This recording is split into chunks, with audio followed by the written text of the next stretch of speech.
Joining us now is Tyler Dunne, golongtd.com. I don't want to forget to say this. He wrote an incredible feature on Damar Hamlin. If you haven't had a chance to read it, subscribe, go read it. You get a better idea of who he is, not just as a player, but as a man. Tyler, you're close. You live in the Buffalo area. You cover this team. You cover everybody, but you really focus on the Buffalo Bills. What has it been like in Buffalo this week? This city has been through hell, guys. I mean, it's been unbelievable here, from the Tops shooting to 2 blizzards, the second of which leaves 40-some, 50-some dead. I mean, nobody really knows what the final count is. Dawson Knox's brother passing away earlier this season, to Kim Pegula and her health issues, to Damar Hamlin and an NFL player nearly dying on a field. It was unbelievable to be there in Cincinnati, to look through those binoculars, to see CPR being administered, to see those Bills players kind of work their way toward him and then just reverse course and go the other direction because it was such a horrifying sight.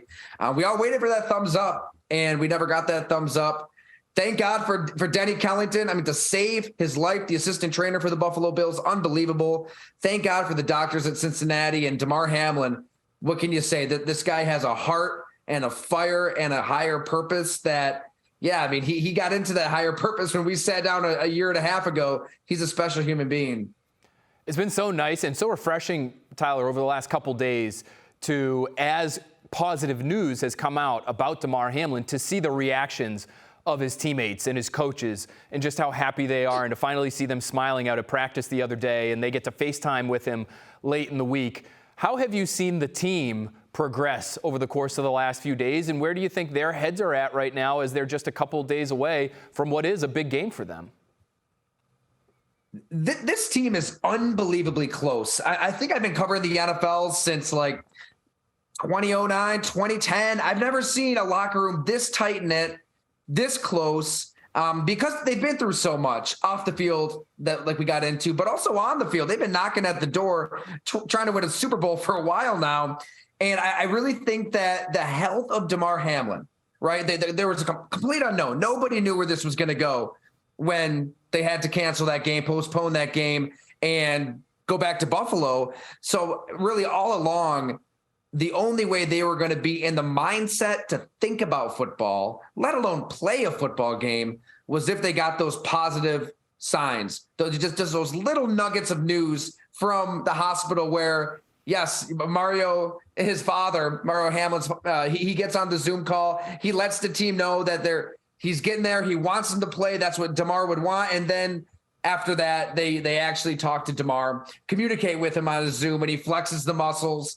I imagine this is a team that's just ready to run through a brick wall, where 48 hours ago, it could have gone the other direction. I mean, if his health, God forbid, went the other direction, I don't know how the Buffalo Bills would have played another football game this season. Yeah, so what are you expecting from them on Sunday? Because I think a lot of people, Tyler, assumed, well, if the Chiefs win on Saturday, then the Bills won't have anything to play for on Sunday. But now not only are they playing for Damar Hamlin, they're also playing for that number 2 seed and a chance to go to a neutral site if they make it to the AFC Championship game.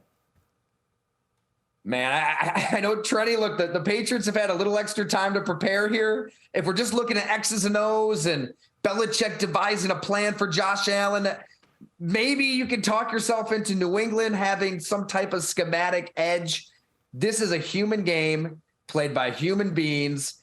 The Bills could have gone that other direction, right? If Damar Hamlin's health was still kind of in limbo, they didn't really know where he was at the UC Medical Center. I don't know how they would have been in a mind for him to play football. I feel like they're going to be just a runaway freight train. I mean, their confidence right now is at an all-time high. You can just see it in the demeanor of Sean McDermott, Josh Allen, Mitch Morse, where they were in tears. They were just inconsolable on that football field.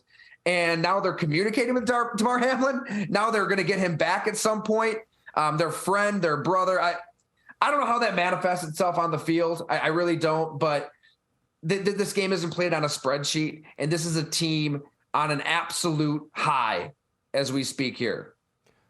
Ty, what have you noticed following Sean McDermott and Josh Allen as closely as you have over the last few years and really bearing witness to their trajectory as leaders? What have you noticed from those two guys in particular this week. And has anything that you've noticed maybe told you that even as much as they've been through this year, this team might be ready to take the leap that they've been trying to take the last few years here? That's a great question, Phil, because, I mean, Sean McDermott, when he first came in, look, it was a clown show with Rex Ryan. And all your listeners and viewers out there know that.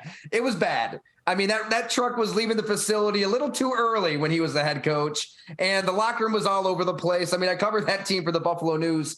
So Sean McDermott comes in, and I get it. The pendulum had to swing the other direction, and he was described to me as, from several players, as kind of militaristic.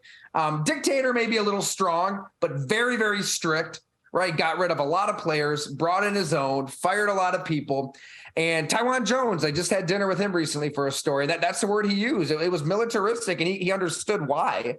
But I think over time, Sean McDermott has loosened up. He's kind of let guys be themselves. You see it with Isaiah McKenzie, Deion Dawkins, and Tywan Jones. They're doing karaoke concerts on Instagram Live every Friday. They're allowed to be themselves, 1 through 53. And that's a product of Sean McDermott, I think, kind of being more human, right? Letting these guys be human beings, letting them be themselves. And that helps in moments like this, where you can't be robotic. You can't just be aligned to a 9 to 5, 9 to 6 schedule, get in the film room. No, like, You've got to just realize this is a team in no position to play a football game at Cincinnati, and we don't know when we're going to be in a position to play a football game.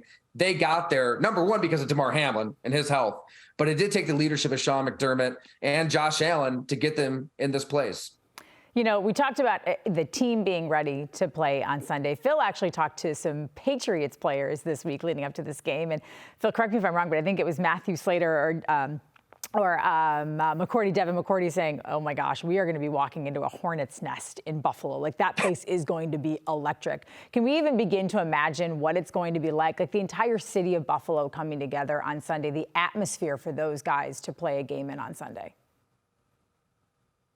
I really can't think of a parallel for this. I mean, they've been through a lot, so that they get out of these snowstorms once in a while, or a bad loss, or a big win, or something tragic. And yeah, that atmosphere, that next home game is electric, but nothing like this. Nothing like a player coming back to life, being resuscitated on a football field, and they know who the hero is, right? The assistant trainer, Denny Kellington. I mean, if they announce that training staff, which I think they'll probably do something like that, that place is going to just explode because it's bigger than football. It's bigger than an AFC playoff push.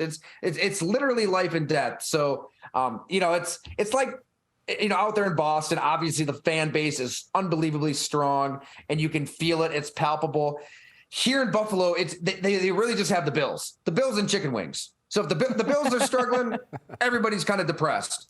If the Bills are playing well, everybody's excited. The team and the city are one and the same here, and you feel it every day. You felt it out in Wisconsin when we both lived there with the Packer fans. Very, very similar. So I think everybody's just on the highest of highs right now.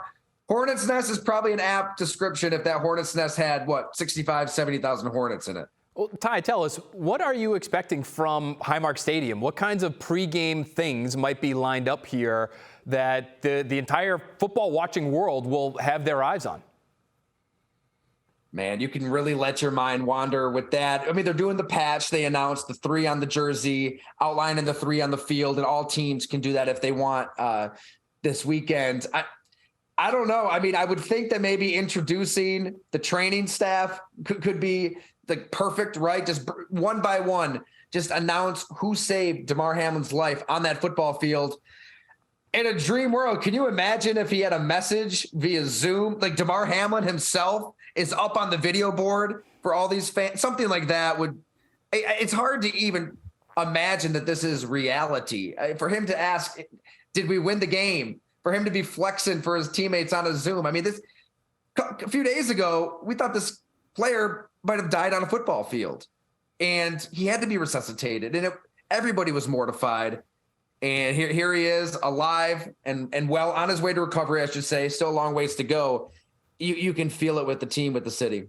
All right, Tyler Dunne, I wish I could see you. Phil will see you in Buffalo this weekend. And of course, if you want to read more about Damar Hamlin, check out Tyler's great feature on him from golongtd.com. Ty, we appreciate it. Thanks, bud. Hey, thank you. Appreciate your time.